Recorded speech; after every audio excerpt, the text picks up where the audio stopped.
പൂർവമായി ഹജ്ജും ഉംറയും നിർവഹിക്കാൻ പടച്ച തമ്പുരാൻ നമുക്ക് തൗഫീഖ് നൽകി അനുഗ്രഹിക്കട്ടെ. എല്ലാ യാത്രയുടെ ബുദ്ധിമുട്ടുകളിൽ നിന്ന് കാവല് നൽകട്ടെ, അപകടങ്ങളിൽ നിന്ന് കാവല് നൽകട്ടെ, മരണങ്ങളിൽ നിന്ന് അല്ലാഹു കാവല് നൽകട്ടെ. ദീർഘമായ യാത്രയാകുന്നു. 2000 കിലോമീറ്ററുകൾ പിന്നിടാനുണ്ട് അബുദാബിയിൽ നിന്ന് പരിശുദ്ധ മക്കയിലേക്ക്. അങ്ങനെ വരുമ്പോ യാത്രയിലുടനീളം നമ്മൾ പ്രാർത്ഥനകളുമായിട്ട് പുറപ്പെടണം. അല്ലാഹു നമുക്ക് തൗഫീഖ് നൽകി അനുഗ്രഹിക്കട്ടെ. ആമീൻ യാ റബ്ബൽ ആലമീൻ. അപ്പോ പരിശുദ്ധ ഉംറയുമായി ബന്ധപ്പെട്ട കാര്യങ്ങളിലേക്ക് കടക്കണം. ഒന്നാമത്തത്, ഉംറക്ക് പുറപ്പെടുന്നതിന് മുമ്പ് ആദ്യമായിട്ട് നമ്മൾ ചെയ്യേണ്ടത് ഇസ്തിഖാറത്ത് സുന്നത്ത് നിസ്കാരം. നമ്മുടെ ഗ്രൂപ്പിൽ അതെങ്ങനെയാണ് നിർവഹിക്കേണ്ടത് എന്നുള്ളത് ഇട്ടിട്ടുണ്ടാവും ഇൻഷാ അല്ലാഹ്. ആ കാര്യങ്ങളൊക്കെ നമ്മൾ വീട്ടിൽ നിന്ന് നിർവഹിക്കണം. ഇന്നോ നാളെ മറ്റന്നാളോ എപ്പോഴാണ് എല്ലാവരും പോകുന്ന എല്ലാവരും 2 റക്അത്ത് ഇസ്തിഖാറത്ത് സുന്നത്ത് നിസ്കാരം അല്ലാഹു തആലാക്ക് വേണ്ടി ഞാൻ നിസ്കരിക്കുന്നു. യാത്രയുടെ നിസ്കാരം അല്ല കേട്ടോ, അത് വേറെ. അത് ഇന്നോ നാളെ എപ്പോഴാണെങ്കിലും ഇസ്തിഖാറത്ത് നിസ്കരിക്കാം. അത് എന്തിനാണെന്ന് അറിയോ? അത് നമ്മുടെ യാത്രയിൽ ഹൈർ ഉണ്ടാകാൻ വേണ്ടിയിട്ടാണ്. യാത്രയിൽ ഹൈർ ഉണ്ടാകുന്ന പ്രാർത്ഥന, എന്തെങ്കിലുമൊക്കെ യാത്ര ഇറങ്ങുമ്പോൾ ചെറിയൊരു സദഖ ചെയ്യാം. ഇതൊക്കെ യാത്രയിലെ ബുദ്ധിമുട്ടുകളൊക്കെ ഒഴിവായി കിട്ടാൻ കാരണമാകുന്നുള്ളതാ. അള്ളാഹു നമുക്ക് തൗഫീഖ് നൽകി അനുഗ്രഹിക്കട്ടെ. പിന്നെ വീട്ടിൽ നിന്ന് നമ്മൾ നിർവഹിക്കേണ്ടുന്ന കാര്യങ്ങളാണ് പറയുന്നത്. ആദ്യം നമ്മൾ പറയുന്നത്, യാത്രയിൽ ബസ് മാർഗം യാത്ര പോകുന്ന ആളുകൾക്ക് ബുദ്ധിമുട്ടൊന്നുമില്ല. ബസ് മാർഗം യാത്ര പോകുന്ന ആളുകൾക്ക് ഒരു ബുദ്ധിമുട്ടുമില്ല. കാരണം നല്ല പരിചയസമ്പന്നരായിരിക്കുന്ന അമീറന്മാർ അവരോട് കൂടെ ഉണ്ടാകും. 1-2 അമീറന്മാരുണ്ടാകുന്നത് കൊണ്ട് ഈ ബസ്സിൽ യാത്ര ചെയ്യുന്ന ആളുകൾക്ക് ഒരു ബുദ്ധിമുട്ടുമില്ല. ഫ്ലൈറ്റിൽ യാത്ര ചെയ്യുന്ന ആളുകളാണ് ശ്രദ്ധിക്കേണ്ടത്. ഇവിടെ ഫ്ലൈറ്റിൽ യാത്ര ചെയ്യുന്ന ആളുകൾ ആരാളുള്ളത്? അബ്ദുൽ അസീസിന്റെ ഉള്ളൂ. നിങ്ങളെ പേരെന്താ? നിങ്ങൾ നാസർ. 2-ാം തീയതി. നിങ്ങള് പേരെന്താ? ഫൈസൽ. എന്നാണ് യാത്ര? 23-ൽ നിങ്ങളുണ്ട്. പിന്നെ അപ്പൊ ഫ്ലൈറ്റിൽ യാത്ര ചെയ്യുന്ന ആളുകൾ ശ്രദ്ധിക്കേണ്ടുന്ന 2-3 കാര്യങ്ങളാണ് ഇപ്പം പറയുന്നത്. ഒന്ന്, വീട്ടിൽ വെച്ചുകൊണ്ടാണ് അവര് ഇഹ്റാമിന്റെ കുളി കുളിക്കേണ്ടത്. ശ്രദ്ധിക്കണേ, വീട്ടിൽ വെച്ചുകൊണ്ടാണ് ഇഹ്റാമിന്റെ കുളി കുളിക്കേണ്ടത്. ഇഹ്റാമിന്റെ കുളി കുളിക്കുന്നതിന് മുമ്പ് 2-3 കാര്യങ്ങൾ ഫ്ലൈറ്റിൽ യാത്ര ചെയ്യുന്ന ആളുകളെ ശ്രദ്ധിക്കണം. ഒന്ന്, മ്ലേച്ഛമായ സ്ഥലങ്ങളിലുള്ള രോമം, മുടി എന്നിവ ഒക്കെ നീക്കം ചെയ്യാം. രണ്ടാമത്തത്, സ്ത്രീകൾക്ക് മൈലാഞ്ചി ഇടൽ സുന്നത്തുണ്ട്. ഒറിജിനൽ മൈലാഞ്ചിയാണ്, ഈ ട്യൂബ് മൈലാഞ്ചി അല്ല. അപ്പൊ ഒറിജിനൽ മൈലാഞ്ചി ഇടൽ പിന്നെ സ്ത്രീകൾക്ക് സുന്നത്തുണ്ട്. മൂന്നാമത്തത്, ഇഹ്റാമിന്റെ കുളി കുളിക്കുക. ഇത് വീട്ടിൽ വെച്ചുകൊണ്ടാണ് ആര് ചെയ്യേണ്ടത്? ഫ്ലൈറ്റിൽ യാത്ര ചെയ്യുന്നവർ. അതിനുശേഷം നേരെ യാത്രയുടെ സുന്നത്ത് നിസ്കാരം നിസ്കരിച്ച് സാധാ ഡ്രസ്സിൽ എയർപോർട്ടിലേക്ക് പോകാം.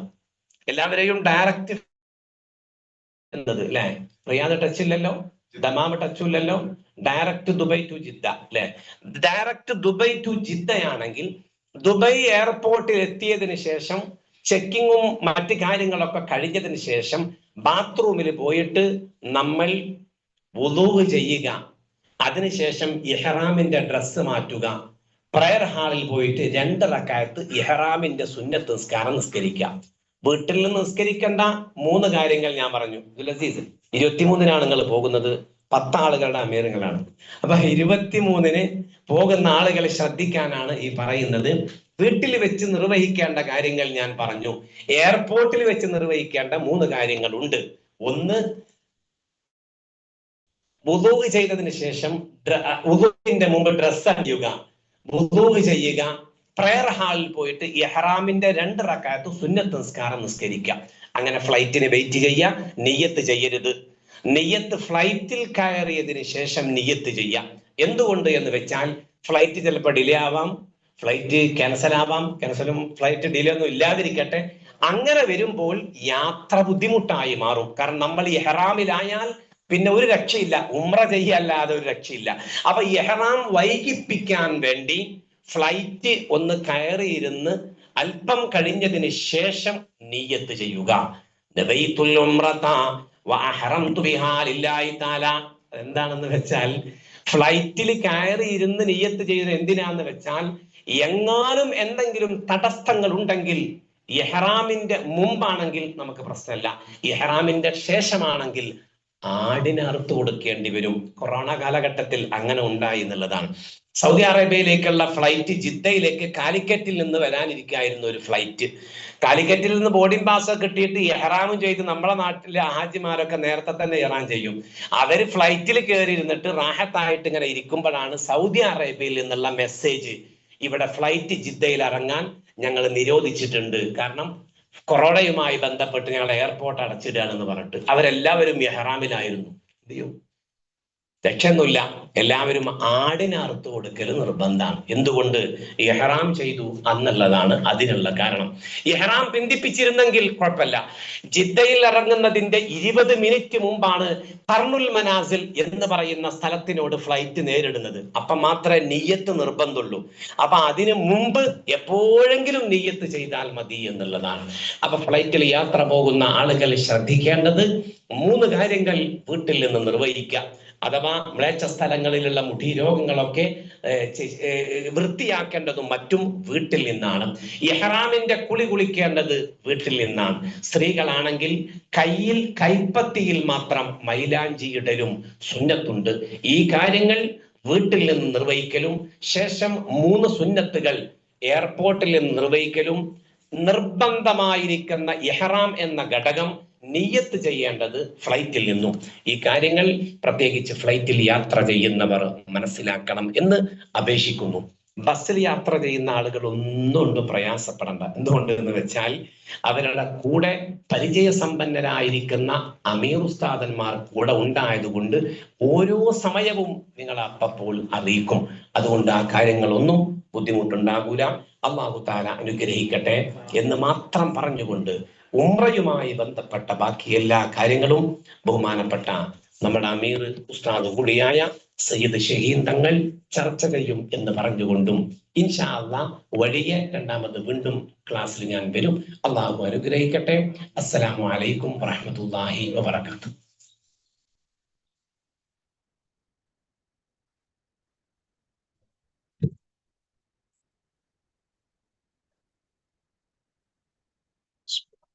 السلام عليكم ورحمة الله. الحمد لله رب العالمين والصلاة والسلام على أشرف المرسلين وعلى آله وصحبه أجمعين. إن أريد إلا الإصلاح ما استطعت وما توفيقي إلا بالله عليه توكلت وإليه أنيب. بسم الله الرحمن الرحيم. رب اشرح لي صدري ويسر لي أمري واحلل عقدة من لساني يفقهوا قولي. മുഅ്മിനീങ്ങളെ, അൽഹംദുലില്ലാഹ്, അല്ലാഹുവിന്റെ അപാരമായ അനുഗ്രഹത്താൽ പരിശുദ്ധമായ ഉംറ നിയ്യത്ത് ചെയ്ത ആളുകളാണ് എൻ്റെ മുമ്പിലുള്ളത്. അല്ലാഹു സുബ്ഹാനഹു വ തആല നമ്മൾ ഖബൂൽ ചെയ്യട്ടെ. ഉംറയുടെ അമലുകളിലേക്ക് ഡയറക്റ്റ് പ്രവേശിക്കുകയാണ്. പുണ്യനബി സല്ലല്ലാഹു അലൈഹി വസല്ലമ തങ്ങളോട് കൂടെ ഹജ്ജ് ചെയ്ത പ്രതിഫലമാണ് റമദാനിലെ ഉംറക്ക് എന്ന് ഉസ്താദ് പറഞ്ഞിട്ടുണ്ടാവുമെന്ന് മനസ്സിലാക്കുന്നു, അല്ലെ? റമദാനിലെ ഉംറയുടെ പ്രതിഫലം എന്ന് പറഞ്ഞാൽ തഅദ്ദലുമായി എൻ്റെ കൂടെ ഹജ്ജ് ചെയ്ത, അതിൻ്റെ ഒരു സബബുണ്ട്, അതിൻ്റെ ഒരു കാരണം. നബി സല്ലല്ലാഹു അലൈഹി വസല്ലമ തങ്ങള് അവസാനത്തെ ഹജ്ജിന്, ആദ്യത്തെയും ഹജ്ജിന്, അല്ലെ, ഹജ്ജത്തുൽ വിദാഇന് പരിശുദ്ധ മദീനയിൽ നിന്ന് മക്കയിലേക്ക് പോരുന്ന സമയത്ത് അന്ന് പോരാൻ കഴിയാത്ത പ്രത്യേകിച്ച് സ്ത്രീകൾ, അവരൊക്കെ വന്നിട്ട് പുണ്യനബിനോട് പറഞ്ഞു, നബിയെ, നിങ്ങളൊപ്പം ഇനി ഞങ്ങൾക്ക് കിട്ടുമോ? നിങ്ങളൊപ്പം ഞങ്ങൾക്ക് പോരാൻ കഴിഞ്ഞില്ലല്ലോ. ഈ ഒരു പ്രയാസം പറഞ്ഞപ്പോ നബി സല്ലല്ലാഹു അലൈഹി വസല്ലമ തങ്ങൾ അവർക്ക് നിർദ്ദേശിച്ചു, നിങ്ങൾ റമദാനിൽ ഒരു ഉംറ ചെയ്യുകയാണെങ്കിൽ എൻ്റെ കൂടെ ഹജ്ജ് ചെയ്ത പ്രതിഫലം ലഭിക്കുമെന്ന്. അപ്പൊ വലിയ പ്രതിഫലമാണ്. അള്ളാഹു നമ്മളിൽ നിന്ന് കബൂൽ ചെയ്യട്ടെ. പരിശുദ്ധ മക്കയില് ഒരു അമല് ചെയ്യുമ്പോ 10,000 കോടിയാണ് അതിന്റെ പ്രതിഫലം. 1,00,000 എന്ന് നമ്മൾ സാധാരണ പറയാറുണ്ട്. ഹറമിൽ വെച്ച് എന്തെങ്കിലും ഒരു ഇബാദത്ത് ചെയ്താൽ 1,00,000 കൂലി കിട്ടും. എന്നാൽ മസ്ജിദുൽ ഹറാമിൽ വെച്ച്, അവിടെ വെച്ച് നിസ്കരിക്കുന്ന നിസ്കാരത്തിന്, അവിടെ വെച്ച് ചെയ്യുന്ന തവാഫിനും മറ്റും അമലുകൾക്കുമൊക്കെ 10,000 കോടിയാണ് പ്രതിഫലം. അപ്പൊ ഒരു ലൈലത്തുൽ ഖദറിൽ നമ്മൾ നിൽക്കുന്നതിനേക്കാൾ പ്രതിഫലം ഈ പരിശുദ്ധമായ മക്കയില് ചെന്ന് ഇബാദത്ത് ചെയ്യുന്നതിനൊക്കെ ലഭിക്കുമെന്നുള്ള ഒരു ധാരണ നിങ്ങളടുത്ത് ഉണ്ടായിക്കോട്ടെ എന്നതിന് വേണ്ടിയാണ് തുടക്കത്തിൽ അത് പറഞ്ഞത്. ഇനി ഉംറയുടെ അമലുകളിലേക്ക് കടന്നാൽ 5 ഫറലുകൾ, 4 ഫറലുകളാണുള്ളത്. 5ാമത്തെ ഒരു ഫറല് പറയാൻ കാരണം ഈ പറയുന്ന ഫറലുകളൊക്കെ കൂടി എന്ത് ചെയ്യണം? വഴിയായിട്ട് ചെയ്യണം. അങ്ങനെ വരുമ്പോ 5 ഫറലുകളാണ് ഉംറക്കുള്ളത്. 1 ഇഹ്റാം ചെയ്യും. നിങ്ങൾ ഇവിടെ ഇല്ലേ? ഉറങ്ങുന്നുണ്ടോ? നോമ്പായതുകൊണ്ട് ഇപ്പൊ ചായ ഒന്നും തരാൻ പറ്റില്ല. അല്ലെങ്കിൽ ഇപ്പൊ നമ്മളെ കമ്മിറ്റിന്റെ വക ചായ നല്ല പഴംപൊരിയൊക്കെ ഉണ്ടാവലുണ്ട് അല്ലെ? ഇപ്പൊ കൊടുക്കാൻ കുഴപ്പമില്ലല്ലോ? ഇല്ല. ആ, പോകുമ്പോ കുടിച്ചിട്ട് പോകാൻ കൊണ്ടി. കാരണം എന്താന്ന് വെച്ചാല് പിന്നെ നോമ്പ് തുറന്നിട്ട് പോയാൽ മതി എന്നാണ് ആൾക്കാരും ഉദ്ദേശിച്ചത്. ഏതായാലും ഇൻഷാ അല്ലാഹ്. അപ്പൊ 5 ഫറലുകളാണ് ഉംറക്ക്. 1 ഇഹ്റാം ചെയ്യുക, 2 ത്വവാഫ് ചെയ്യുക, 3 സഈ ചെയ്യുക, 4 തലയിൽ നിന്ന് മുടി നീക്കുക. ഈ 4 ഫറലുകളാണ് ഉംറക്കുള്ളത്. 5ാമതൊരു ഫറലും കൂടി ഉണ്ട്. ഈ പറഞ്ഞ കാര്യങ്ങളൊക്കെ വഴിയായിട്ട് ചെയ്യുക എന്നുള്ളതാണ്. അപ്പൊ 1ാമത്തത് ഇഹ്റാം ചെയ്യുക. നിസ്കാരത്തിലെ തക്ബീറത്തുൽ ഇഹ്റാം ചെയ്യുന്നത് പോലെ ഉംറയിലേക്ക് നമ്മൾ പ്രവേശിക്കുമ്പോ, ഉംറയിലേക്ക് പ്രവേശിക്കുന്ന ആ സമയത്ത് നവൈതുൽ ഉംറത വ അഹ്റംതു ബിഹാ ലില്ലാഹി തആല, അല്ലാഹു തആലാക്ക് വേണ്ടി ഞാൻ ഉംറ ചെയ്യാൻ കരുതി, അതിനുവേണ്ടി ഇഹ്റാം ചെയ്തു എന്ന് പറയുന്നതോട് കൂടി നമ്മൾ ഉംറയിലേക്ക് പ്രവേശിച്ചു. നമ്മൾ ഉംറയിലേക്ക് എപ്പോഴാണ് പ്രവേശിക്കുന്നത്? നമ്മൾ ഈ നീയത്ത് മനസ്സിലങ്ങ് കരുതുന്നതോടുകൂടി, പറഞ്ഞ് നീയത്ത് മനസ്സിൽ കരുതുന്നതോടുകൂടി നമ്മളൊക്കെ ഉംറയിലേക്ക് പ്രവേശിച്ചു. അവിടെ മുതൽ പിന്നെ ഉംറ തുടങ്ങുകയാണ്. തലയിൽ നിന്ന് മുടി കളയുന്നത് വരെ നമ്മൾ ഉംറയിലാണ്. അപ്പൊ ഇഹ്റാം ചെയ്യുന്നത് മുതൽക്ക് നമുക്ക് ഉംറ തുടങ്ങി എന്നർത്ഥം. ഇഹ്റാം കൊണ്ട് ഹറാമാകുന്ന കുറെ കാര്യങ്ങളുണ്ട്. 10-13 കാര്യങ്ങൾ ഇഹ്റാം കൊണ്ട് ഹറാമാകും. അപ്പൊ നമ്മൾ ഇഹ്റാം ചെയ്യുന്നതിന് മുമ്പ് സ്വീകരിക്കേണ്ട കുറച്ച് മര്യാദകളുണ്ട്. 1ാമത്തത്, നമ്മൾ ഇഹ്റാമിന് വേണ്ടി സുന്നത്തായ കുളിക്കുക എന്നുള്ളതാണ്. അത് പിന്നെ ഇവിടുന്ന് പോകുമ്പോൾ കർണുൽ മനാസിൽ വെച്ചിട്ട്, ബസ്സിന് പോകുന്നവർ കർണുൽ മനാസിൽ വെച്ചിട്ടാണ് കുളിക്കേണ്ടത്. ഫ്ലൈറ്റിന് പോകുന്നവർ റൂമിൽ നിന്ന് ഇറങ്ങുമ്പോൾ തന്നെ എന്ത് ചെയ്യാ? ഇഹ്റാമിന്റെ സുന്നത്ത് കുളിയെ ഞാൻ കുളിക്കുന്നു. ഇതാണ് നിയ്യത്ത്. എന്താണ് നിയ്യത്ത്? ഇത് ശരിക്ക് പഠിച്ച് ഒരു അമല് ചെയ്യുമ്പോൾ നമ്മൾ അതിനെക്കുറിച്ച് ശരിക്ക് പഠിച്ച് മനസ്സിലാക്കിയിട്ട് വേണം ചെയ്യാൻ. ഒരുപാട് ആളുകൾ ഉണ്ടാവും. ഒരു ചിലപ്പോൾ അവരത്ത് കാണിച്ചു ചെയ്യുന്നുണ്ടാവും, നീയത്തൊന്നും വെച്ചിട്ടുണ്ടാവില്ല. ചിലപ്പോൾ നേരെ ഫ്ലൈറ്റിന് പോയി അവിടെ ജിദ്ദയിൽ ഇറങ്ങി എല്ലാവരും ഇങ്ങനെ വെള്ളത്തുണിയും കുപ്പായം ഇട്ട് കാണുമ്പോൾ അതേമാതിരി ഒരു ഡ്രസ്സ് ഇട്ട് കാണും. അങ്ങനെയൊക്കെ ചെയ്യുന്നവരൊക്കെ ഉണ്ടാവും. പക്ഷെ നമ്മളൊക്കെ വലിയൊരു അനുഗ്രഹമാണ്. ബഹുമാനപ്പെട്ട സമസ്തകളുടെ ജമിയത്തുൽ ഉലമയൊക്കെ നമുക്ക് നാട്ടിലൊക്കെ മദ്രസ സംവിധാനം കാര്യങ്ങളൊക്കെ ഒരുക്കിയതുകൊണ്ട് ദീനിന്റെ ഒരു പിന്നെ പ്രാഥമിക വിദ്യാഭ്യാസം നമുക്കൊക്കെ കിട്ടിയിട്ടുണ്ട്. അതുകൊണ്ട് തന്നെ നമ്മൾ എന്ത് ചെയ്യണം? ഈ വക വിഷയങ്ങൾ ഒരു അറിവ് നമുക്ക് ഉണ്ടായിരിക്കണം. അപ്പൊ അത് ശരിക്കും മനസ്സിലാക്കി പഠിച്ചിട്ട് അതേപോലെ പ്രവർത്തിക്കുക. അല്ലാഹു തൗഫീഖ് ചെയ്യട്ടെ.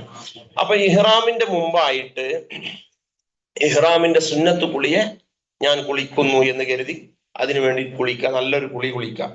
അതിനു മുമ്പ് എന്ത് ചെയ്യണം? കക്ഷ ഗുഹ്യ രോമങ്ങളൊക്കെ വടിച്ച് വെട്ടിയൊക്കെ വൃത്തിയാക്കുക. ഇതൊക്കെ ചെയ്യുമ്പോൾ നീയത്ത് വേണം. എന്താ നീയത്ത്? ഇഹ്റാമിന് വേണ്ടിയിട്ടാണ് ഈ ചെയ്യണമെന്നുള്ള നീയത്ത് പറയണമെന്നില്ല, മനസ്സിലുണ്ടായാൽ മതി. നഖം വെട്ടണം. നഖം വെട്ടുമ്പോൾ നമുക്ക് എന്ത് നീയത്ത് വേണം? അതൊക്കെ ഇവിടുന്ന് റൂമിൽ തന്നെ ഇപ്പൊ തന്നെ ചെയ്യാൻ പറ്റിയ സംഗതി. ഇപ്പൊ തന്നെ എന്ന് പറഞ്ഞാൽ പോകുന്നതിന്റെ മുമ്പ് ചെയ്യാൻ പറ്റിയ സംഗതികളാണ്. പിന്നെ സ്ത്രീകള് കൈയിന്റെ ഉള്ളനടി ഫുള്ളായിട്ട്, ഉള്ളും പുറവും, പക്ഷെ നമ്മൾ ഇനിയിപ്പോ കൈയെങ്കിലും എന്ത് ചെയ്യുക? സുന്നത്ത് എന്നുള്ള നിലക്ക് കൈ മുഴുവനായിട്ട് എന്ത് ചെയ്യുക? മൈലാഞ്ചി ഇടുക. പിന്നെ വെള്ള വസ്ത്രമാണ് പുരുഷന്മാർക്കും സ്ത്രീകൾക്കും സുന്നത്ത്. നമ്മളിപ്പോ ഈ കറുപ്പ് പർദ്ദ മാത്രം ധരിച്ച് ശീലമായവരാ. അപ്പൊ അതുകൊണ്ട് ഉംറക്ക് വരുമ്പോ ഒരു സ്പെഷ്യൽ ആയിക്കോട്ടെ, സുന്നത്തും കൂടിയാണ് നല്ലൊരു പിന്നെ വെളുത്ത പർദ്ദ ഒക്കെ വാങ്ങി ധരിക്കുക. അപ്പൊ അത് പിന്നെ ഉംറയിലും ഹജ്ജിലും ഒക്കെ അതാണ് സുന്നത്ത്. അപ്പൊ നമ്മളെന്തേ പറഞ്ഞത്? ഇഹ്റാമിന്റെ സുന്നത്ത് കുളി, അതുപോലെ തന്നെ ഇഹ്റാമിന് നഖമൊക്കെ വെട്ടി അതിനൊക്കെ വൃത്തിയാക്കിയിട്ട്, ഇഹ്റാമിന് മുമ്പ് റമദാൻ ആയതുകൊണ്ട് പിന്നെ സുഗന്ധം ഉപയോഗിക്കൽ വേണ്ടെന്ന് വെക്കാം. നോമ്പല്ലാത്ത സമയത്ത് രാത്രിക്കാണ് ഇഹ്റാം ചെയ്യുന്നതെങ്കിൽ ഡ്രസ്സിലാവാതെ ശരീരത്തിൽ എന്ത് ചെയ്യാം? സുഗന്ധം ഉപയോഗിക്കലും എന്താണ്? ഇഹ്റാമിന്റെ മുന്നോടിയായിട്ട് ചെയ്യേണ്ട കാര്യങ്ങളാണ്. അങ്ങനെ നമ്മൾ കർണുൽ മനാസിൽ വെച്ച് നവൈതുൽ ഉംറത വ അഹ്റംതു ബിഹാ ലില്ലാഹി തആല, അല്ലാഹു തആലാക്ക് വേണ്ടി ഞാൻ ഉംറ ചെയ്യാൻ കരുതി, അതിനുവേണ്ടി ഇഹ്റാം ചെയ്തു എന്ന നിയ്യത്ത് എല്ലാവരും പറയുകയും മനസ്സ് കരുതുകയും ചെയ്യാം. അതോടുകൂടി ഉംറയിലേക്ക് പ്രവേശിച്ചു. ഇനി ഇഹ്റാം ചെയ്തു കഴിഞ്ഞാൽ ഒരുപാട് കാര്യങ്ങൾ നമ്മൾ ശ്രദ്ധിക്കേണ്ടതുണ്ട്. തല മറക്കാൻ പാടില്ല. പുരുഷന്മാര് തല മറക്കൽ ഹറാമാണ്. ഇപ്പൊക്കെ തല മറക്കൽ സുന്നത്താണ്, അല്ലെ? എന്നാൽ ഇഹ്റാം ചെയ്ത് കഴിഞ്ഞാൽ പിന്നെ പുരുഷന്മാര് ഈ പറയുന്ന കാര്യങ്ങളൊക്കെ ചെറിയ കുട്ടികൾക്കും പിന്നെ ചെറിയ ആൺകുട്ടികൾക്ക് ആണുങ്ങളെ നിയമങ്ങളും ചെറിയ പെൺകുട്ടികൾക്ക് പെൺകുട്ടികളുടെ നിയമങ്ങളും ബാധകമാണ് എന്നർത്ഥം. അപ്പൊ ഇഹ്റാമിന് വേണ്ടി ഇഹ്റാം ചെയ്ത് കഴിഞ്ഞാൽ ആണുങ്ങൾക്ക് തല മറക്കല് ഹറാമാണ്. അങ്ങനെ ചെയ്താൽ കുറ്റം കിട്ടും എന്നർത്ഥം.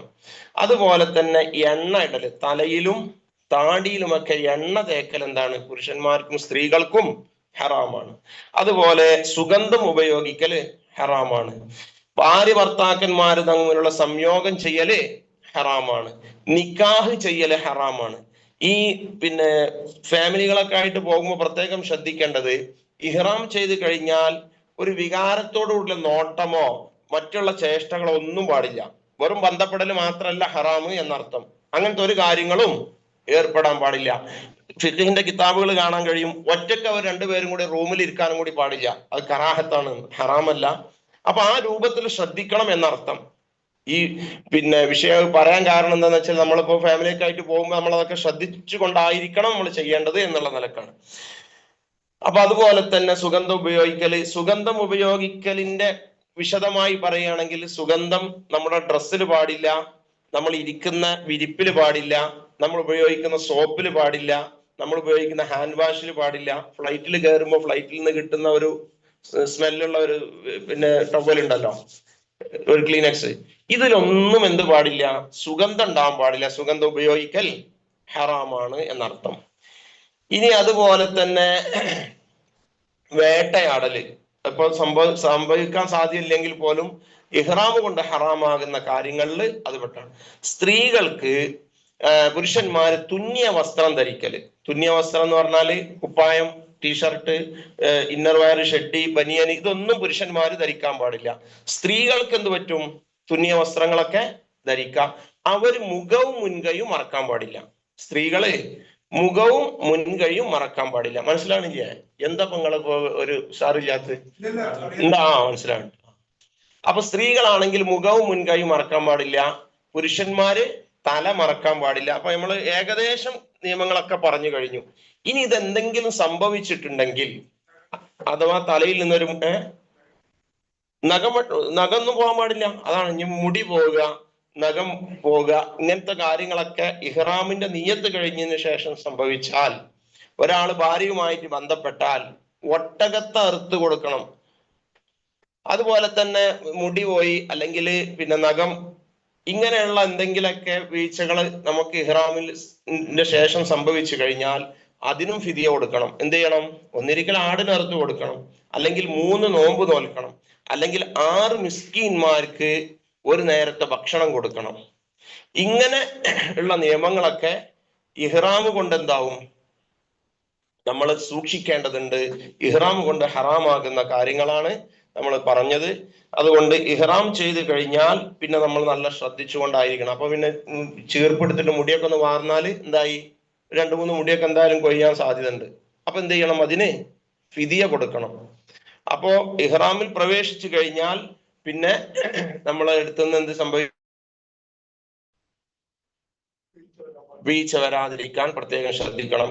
അതുപോലെ ഡ്രസ്സ് പിന്നെ ബനിയൻ അല്ലെങ്കിൽ ഒരു കന്തൂറൊക്കെ ഇട്ട് ഇഹ്റാം ചെയ്ത് കാണാൻ നമ്മൾ വന്നതിന് ശേഷം വേറൊരു ഡ്രസ്സ് മാറ്റുക, ഒന്നും പറ്റൂല. ഇഹ്റാം മുടി കളയുന്നത് വരെ ഈ നിയമങ്ങളൊക്കെ തലയിൽ നിന്ന് മുടി കളയുന്നതോടുകൂടി കംപ്ലീറ്റ് ആയി. പിന്നെ നമ്മൾ ഇവിടെ ജീവിക്കുന്നത് പോലെ തന്നെ മക്കയിലും ജീവിക്കാൻ പറ്റും. ഇതാണ് ഇഹ്റാമിന്റെ വിഷയങ്ങൾ പറയാനുള്ളത്. ഇഹ്റാമിൽ ഞാൻ ആർക്കെങ്കിലും സംശയം ഉണ്ടോ? സംശയമില്ലല്ലോ. അപ്പൊ നമ്മൾ ആദ്യം ഒരുക്കങ്ങളൊക്കെ നടത്തി ഇഹ്റാമിന് വേണ്ടി കുളിച്ചു. അങ്ങനെ കുളി കഴിഞ്ഞതിന് ശേഷം പിന്നെ നമ്മൾ ഇഹ്റാമിന്റെ 2 റക്അത്ത് സുന്നത്ത് നിസ്കാരം ഉണ്ട്. വളരെ പ്രധാനപ്പെട്ട സുന്നത്ത് നിസ്കാരം. 1-ാമത്തെ റക്അത്തിൽ ഫാത്തിഹയ്ക്ക് ശേഷം ഖുൽ യാ അയ്യുഹൽ കാഫിറൂനയും 2-ാമത്തെ റക്അത്തിൽ ഖുൽ ഹുവല്ലാഹു അഹദ് ഓതുക. നിസ്കാരം കറാഹത്തല്ലാത്ത സമയങ്ങളിലൊക്കെയാണ് നിസ്കരിക്കേണ്ടത്. ഇപ്പൊ അസർക്ക് ശേഷം അവിടെ എത്തുകയാണെങ്കിൽ അസറിനും മഗ്‌രിബിന്റെ ഇടയിലുള്ള ആ സമയത്ത് എന്താവും? കറാഹത്തുള്ള സമയം, ആ സമയത്ത് നിസ്കരിക്കണ്ട. അല്ലാത്ത നട്ടുച്ച സമയത്ത്, സുബഹിക്ക് ശേഷം, ഇങ്ങനെ 3 സമയങ്ങളിലല്ലാത്ത ഏത് സമയത്താണെങ്കിലും എന്ത് ചെയ്യുക? ഇഹ്റാമിന്റെ 2 റക്അത്ത് സുന്നത്ത് നിസ്കാരം അള്ളാഹു താലാക്ക് വേണ്ടി ഞാൻ നിസ്കരിക്കുന്നു എന്ന് കരുതിയിട്ട് നമസ്കാരം നിർവഹിക്കുക. നിങ്ങളിപ്പോ ചെന്നാൽ ഒരു ഉംറ ഒന്നല്ല ചെയ്യാം. ഇൻഷാ അള്ളാഹ് 1, 2, 3 നിങ്ങൾക്ക് കഴിയുന്നത്ര ഉംറകളൊക്കെ ചെയ്യണം. അപ്പൊ 1, 2 ഒക്കെ നമ്മളിങ്ങനെ കാണിച്ചു തരും, നമ്മൾ ഒപ്പായിരിക്കും. പിന്നെ നിങ്ങൾ ഒറ്റക്കായിരിക്കും പോവാ. അപ്പോ ഇതിനെ കുറിച്ച് നിങ്ങൾക്ക് ഒരു അറിവുണ്ടായിരിക്കണം എന്നർത്ഥം.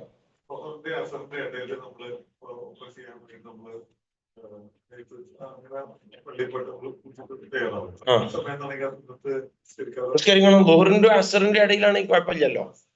അസറിന്റെ ശേഷം ഞാൻ സുന്നത്ത് നിസ്കരിക്കണ്ട. ആ ഈ നിസ്കാരം സുന്നത്തേ ഉള്ളൂ കേട്ടോ. സുന്നത്ത് ആയതുകൊണ്ട് എന്തില്ല, ഫർളാണെങ്കിൽ പിന്നെ ആ സമയത്ത് ഹറാം ഉണ്ടാവൂലല്ലോ, അല്ല കറാഹത്ത് ഉണ്ടാവൂലല്ലോ. അപ്പൊ അതുകൊണ്ട് അത് പറ്റും. അതെ, ഈ സുന്നത്ത് നിസ്കാരത്തിന്റെ ഒരു കാര്യങ്ങളുടെ ഒരു മസല എങ്ങനെയാന്ന് വെച്ചാല്, കാരണം മുന്തി വരുന്ന സുന്നത്ത് നിസ്കാരങ്ങളും കാരണം പിന്നിൽ വരുന്ന സുന്നത്ത് നിസ്കാരം രണ്ടായിട്ടാണ് സുന്നത്ത് നിസ്കാരം.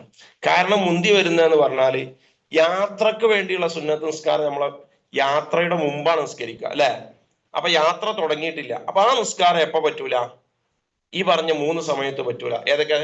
ഒന്ന് അസർക്ക് ശേഷം, സുബഹിക്ക് ശേഷം, സൂര്യൻ ഉദിക്കുന്നത് വരെ, ഉദിച്ച് ഒരു 20 മിനിറ്റ് വരെയുള്ള ആ സമയം, നട്ടുച്ച സമയം. നട്ടുച്ച സമയം എന്ന് പറഞ്ഞാൽ കുറഞ്ഞ സമയം ഉണ്ടാവുള്ളൂ, അത് പിന്നെ അല്ലാതെ നമ്മളെ ബാധിക്കൂല. ഈ 2 സമയത്തും. അപ്പൊ കാരണം വരുന്ന നിസ്കാരങ്ങൾ ഉണ്ടല്ലോ, കാരണം പിന്നീട് വരുന്നത്. ഇപ്പൊ ഇഹ്റാമിന്റെ സുന്നത്തുവാണെങ്കിൽ അങ്ങനെയാണ്. ഇഹ്റാം നമ്മൾ എപ്പോഴാ ചെയ്യാം? ഈ സുന്നത്ത് നിസ്കാരം കഴിഞ്ഞിട്ടാണ് ഇഹ്റാം ചെയ്യാം. യാത്രയും അങ്ങനെ തന്നെ. യാത്ര നമ്മൾ സുന്നത്ത് നിസ്കരിച്ചിട്ടാണല്ലോ യാത്ര ചെയ്യാം. അപ്പൊ ഇങ്ങനെ 2 ഐറ്റായിട്ടാണ് സുന്നത്ത് നിസ്കാരങ്ങൾ. നേരെ മറിച്ച് നമ്മൾ പള്ളിയിൽ കയറി, അസർക്ക് ശേഷം ഒരാൾ പള്ളിയിൽ കയറി, പള്ളിയിൽ കയറിയത് കൊണ്ട് എന്താവും?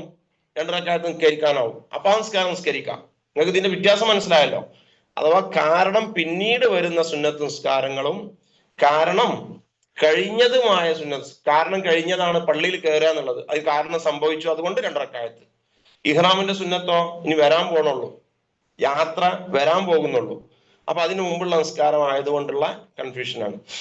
ഏതായാലും നമ്മൾ ഇഹ്റാം ചെയ്തു എല്ലാവരും, അല്ലെ? എല്ലാവരും ഇഹ്റാം ചെയ്യുന്ന കാര്യം മനസ്സിലായല്ലോ. ഇനി നമ്മൾ ചെയ്യാൻ പോകുന്നത് വളരെ പ്രധാനപ്പെട്ട അമല്, തവാഫ് എന്നുള്ള 2ാമത്തെ ഫർളാണ്. തവാഫ് 2ാമത്തെ ഉംറയുടെ ഫർളുകളിൽ 2ാമത്തതാണ് തവാഫ് ചെയ്യുക എന്നുള്ളത്. തവാഫ് ചെയ്യുമ്പോൾ പ്രധാനമായിട്ടും 5-6 കാര്യങ്ങൾ വളരെ ശ്രദ്ധിച്ചിരിക്കണം. ഒന്നാമത്തത് അശുദ്ധികളിൽ നിന്ന് ശുദ്ധിയായിരിക്കുക എന്നുള്ളതാണ്. തവാഫിൽ നമ്മൾ ശ്രദ്ധിക്കേണ്ടത് അശുദ്ധികളിൽ നിന്ന് ശുദ്ധിയായിരിക്കുക. അപ്പൊ വുളൂ നിർബന്ധമായിട്ടുണ്ടായിരിക്കണം. സ്ത്രീകളാണെങ്കിൽ വലിയ അശുദ്ധി, സ്ത്രീകളാണെങ്കിൽ പുരുഷന്മാരാണെങ്കിൽ വലിയ അശുദ്ധി എന്താകാൻ പാടില്ല, ഉണ്ടാകാൻ പാടില്ല. അഥവാ പള്ളിയിൽ കയറുമ്പോൾ തന്നെ പാടില്ല. ചെറിയതും വലിയതുമായ അശുദ്ധികളിൽ നിന്ന് ശുദ്ധിയായിരിക്കണം. അപ്പൊ വുളൂ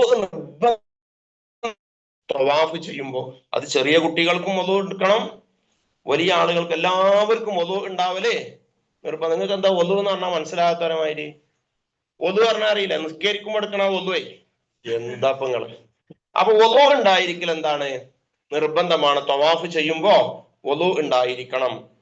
2ാമത്തത് നജസിൽ നിന്ന് ശുദ്ധിയായിരിക്കണം. വുളൂവിന്റെ കാര്യം പറയുമ്പോ നമ്മൾ ഷാഫി മദ്ഹബുകാരാണ്, അല്ലെ? ഷാഫി മദ്ഹബില് നമ്മളിപ്പോ ലക്ഷക്കണക്കിന് ആളുകളെ ഇടയിലേക്കാണ് പോകുന്നത്. ഒന്ന് ഇടയ്ക്ക് യൂട്യൂബിലോ ഗൂഗിളിലൊക്കെ ഒന്ന് അടിച്ച് നോക്കിയാൽ മതി. മക്ക ലൈവ് എന്ന് പറഞ്ഞാൽ നോക്കിയാൽ അവിടുത്തെ തിരക്ക് നിങ്ങൾക്ക് മനസ്സിലാവും. അപ്പൊ അതിന്റെ ഇടയിലേക്ക് അങ്ങ് പോകുമ്പോ നമ്മുടെ പഠിച്ചതനുസരിച്ച് പിന്നെ വുളൂ എന്തായാലും മുറിയാൻ സാധ്യത വളരെ കൂടുതലാണ്, അല്ലെ? സ്ത്രീകൾ ഉണ്ടാവും, നമ്മൾ അറിഞ്ഞും അറിയാതെയൊക്കെ ആയിട്ട് അവരെ പിന്നെ തട്ടാനും മുട്ടാനൊക്കെ സാധ്യത ഉണ്ട്. അപ്പൊ അതുകൊണ്ട് നമ്മുടെ വുളൂ നമ്മൾ ശ്രദ്ധിക്കണം. നമ്മൾ എന്ത് ചെയ്യണം? പിന്നെ പൂർണ്ണമായ വുളൂ എടുക്കുക. പൂർണ്ണമായ വുളൂ എന്ന് പറഞ്ഞാൽ ഷാഫി മദ്ഹബ് പ്രകാരം ഒന്നിങ്ങനെ തലയിൽ തടവിയാൽ തന്നെ എന്തായി? തല തടഞ്ഞു എന്നായി. എന്നാൽ മറ്റു മദ്ഹബുകളില് തല മുഴുവൻ തടവേണ്ടതുണ്ട്, 1/3 ഭാഗം തടവേണ്ടതുണ്ട്. അപ്പൊ നമ്മൾ വുളൂ എടുക്കുമ്പോ തലയിൽ ഒന്നിക്കലും മുഴുവൻ തടവ്, അല്ലെങ്കിൽ 1/3 ഭാഗമെങ്കിലും തടവിയിട്ടുള്ള വുളൂ ആയിരിക്കുക. ഇങ്ങനെ പരിപൂർണമായ വുളൂ എടുത്താൽ ഷാഫി മദ്ഹബിലെ തന്നെ ഒരു ഖൗലനുസരിച്ച് 2ാമത്തെ ഒരു ഖൗലുണ്ട്, എന്ത്? മനഃപൂർവ്വം തൊട്ടാലേ വുളൂ മുറിയുള്ളൂ. വുളൂ മുറിയൊന്ന് തൊട്ട് നോക്കിക്കാണ്ട് അപ്പൊ അതിന് നിൽക്കണ്ട ആരും. ഞാൻ അറിയാതൊന്നും തട്ടിയെന്ന് കരുതി ഒലു മുറിയൂല. അപ്പൊ ഭാര്യയും ഭർത്താവും കൂടി ഇങ്ങനെ ഒന്നിച്ചു പോവാണെങ്കിൽ അവരിങ്ങനെ കൈ ഇങ്ങനെ കോർത്ത് പിടിച്ചാലോ? അത് പറ്റൂല. അപ്പൊ അത് അവരോട് ഇവിടൊക്കെ പിടിച്ചാൽ മതി. അപ്പൊ ഒലു നമ്മള് പിന്നെ തൊവാഫിൽ നമുക്ക് ഒലു ഉണ്ടാകൽ നിർബന്ധമാണെന്ന് പറഞ്ഞു. അപ്പൊ നമ്മൾ അറിയാതെ ഒന്ന് തട്ടി എന്ന് കരുതി ഒലു മുറിയൂല എന്ന ഷാഫി മദ്ഹബിലെ രണ്ടാമത്തെ ഖൗലനുസരിച്ച് അമല് ചെയ്യാം. അല്ലെങ്കിൽ പിന്നെ എന്ത് ചെയ്യണം? ഹനഫി മദ്ഹബിലേക്കോ മറ്റു മദ്ഹബിലോ അതിന്റെ ആവശ്യമില്ല. നമ്മൾ ഈ ഒരു അറിവ് നമുക്ക് ഉണ്ടായാൽ മതി. ഏതറിവ്? മനഃപൂർവം ആരും തൊടാതിരിക്കുക, ഒന്ന് അറിയാതെ തട്ടി എന്ന് കരുതി ഒലു മുറിയൂല. അപ്പൊ എല്ലാവർക്കും തൊവാഫ് ചെയ്യുമ്പോൾ ഒലു ഉണ്ടായിരിക്കണം. രണ്ടാമത്തത് നജസിൽ നിന്ന് ശുദ്ധിയായിരിക്കുക. തൊവാഫ് ചെയ്യുന്ന സമയം നജസിൽ നിന്ന് ശുദ്ധിയായിരിക്കണം. നമ്മുടെ ശരീരവും വസ്ത്രവും തൊവാഫ് ചെയ്യുന്ന സ്ഥലവും എപ്പോഴും നജസിൽ നിന്ന് ശുദ്ധിയായിരിക്കണം. അപ്പൊ നമ്മളിങ്ങനെ പിന്നെ റോട്ടിൽ കൂടി വന്ന് ചെരുപ്പിട്ടിട്ട് ആ ചെരുപ്പിൽ നജസില്ല എന്നുള്ള ഉറപ്പോട് കൂടിയിട്ട് ഒരു കവറിൽ കെട്ടി ചെരുപ്പ് കയ്യിൽ പിടിക്കുന്നതിന് കുഴപ്പമില്ല, പക്ഷെ അതിന് നജസ് ഉണ്ടാകാൻ പാടില്ല. അപ്പൊ ശ്രദ്ധിക്കണം. അത് വസ്വാസാക്കാൻ പറയല്ല. നജസ് പ്രാഥമികമായിട്ട് നജസ് ഉണ്ടാവൂല എങ്കിൽ പോലും നജസ് ആവാൻ സാധ്യത, ഇപ്പൊ ഒരു നല്ല ചളിയിലും വെള്ളത്തിലൊക്കെ ചവിട്ടിയിട്ട് നജസ് ഉണ്ടാകാനുള്ള സാധ്യത ഉള്ള സ്ഥലത്ത് കൂടെയൊക്കെ ഇറങ്ങി നടന്നിട്ട് ആ ചെരുപ്പാണ് നമ്മൾ കവറിൽ കെട്ടിയിട്ട് തൊവാഫ് ചെയ്യുമ്പോൾ കയ്യിൽ വെക്കുന്നത് അല്ലെങ്കിൽ ബാഗിൽ വെക്കുന്നതെങ്കിൽ നജസിന് സാധ്യത ഉണ്ടല്ലോ. അപ്പൊ അത് ശ്രദ്ധിക്കുക. സാധാരണഗതിയിൽ നജസ് ഇല്ലാത്ത വസ്തുക്കൾ കയ്യിൽ വെക്കുന്നതിന് കുഴപ്പമില്ല.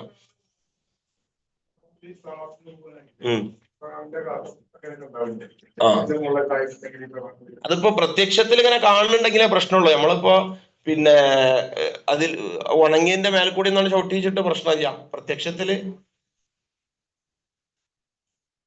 അത് നമ്മൾ ഈ നജസിന്റെ ആണെങ്കിലും ഒരു വസ്തു, ഇതിപ്പോ ഇതൊരു പുസ്തകം, ഈ പുസ്തകത്തില് പിന്നെ ഈ കവർ ഇപ്പൊ എന്തൊക്കെയോ വെച്ചുണ്ടാക്കിയാന്നുള്ളത് പിന്നെ നമ്മളെ പ്രത്യക്ഷത്തിൽ എന്താണ്?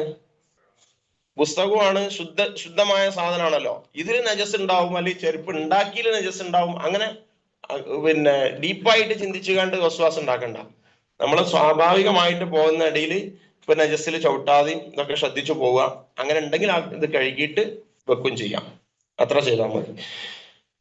അപ്പൊ ഈ നജസ്സിൽ നിന്ന് ശുദ്ധിയാകുക എന്നുള്ളടത്ത് പ്രത്യേകമായിട്ട് പറയാം. നമ്മളിപ്പം കുഞ്ഞുങ്ങളുണ്ട്, കുട്ടികളുണ്ട്.